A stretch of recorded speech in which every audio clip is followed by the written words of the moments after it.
هێزن ئەولەکاریە هۆندرین بە پشتەوانیە هێزن قەسەدێ و یەپێژێ 27 مەها دەرباس بوویە دەست بە قۆناغا سێیەمین ئا ئۆپەراسیۆنا مرۆڤی و ئەولەهیەکردن. ئۆپەراسیۆن بە خەباتین لێگەرین و بە ئارمانجا ژناوبرنا شانەیên رازاییên داعشê di roja xwe ya heftan de li kampa Holê dewam dike. Heta niha bi dehan çeteyên Daişê li kampê hatine girtin û hejmareke mezin ya çek û cebilxaneyan jî hatine desteserkirin. Şervanên ku beşdarî operasyona mirovî û ewlehiyê bûne ji Rojava TV re behsa awayê rêveçûna operasyonê dikin.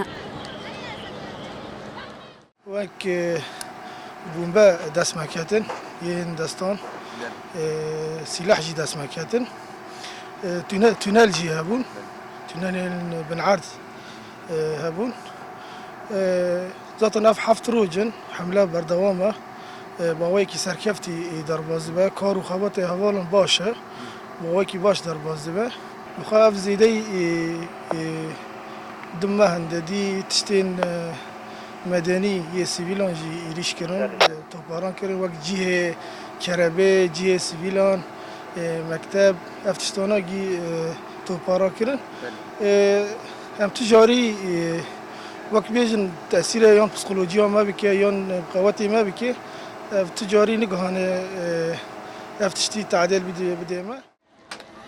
Bi gotina beşdarên operasyonê êrişên dewleta Tirka dagirker bandoreke neynî li rêveçûna operasyonê dike.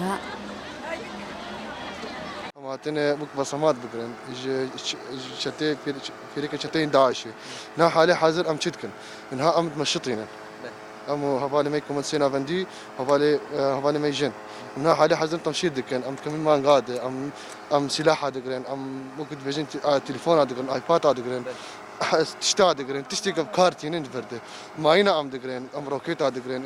Yani dikarî bêjin ha îjdod heta niha vekî 5,000 mermiyê قليشة ما قرت إيش بو شيء إيش بو أفكرين داعشي إيد سري واند مشي زاري كي واند إيش بو أفكري هاني أبي مجيد سري واند درخن يعني هيدي بس دم عم دشين قالوان تين محميز ذكين تين قال ما هوالي ما قصدي هوالي ما هيجا تين قال ما زاري كمان تين قال ما دبما مفارزين يعني هنك تشني هنا ندرسي مد دستي واند دبما إجبار ذكين Hevdemî geşbûna bi zavên asayîşê yên ji bo zohakirina çavkaniyên Daişê dewleta Tirk sibaha îro navendeke asayîşê li Qamişlo hedef girt û di encamê de 4 endamên ku ji operasyonê vedgeriyan şehîd bûne.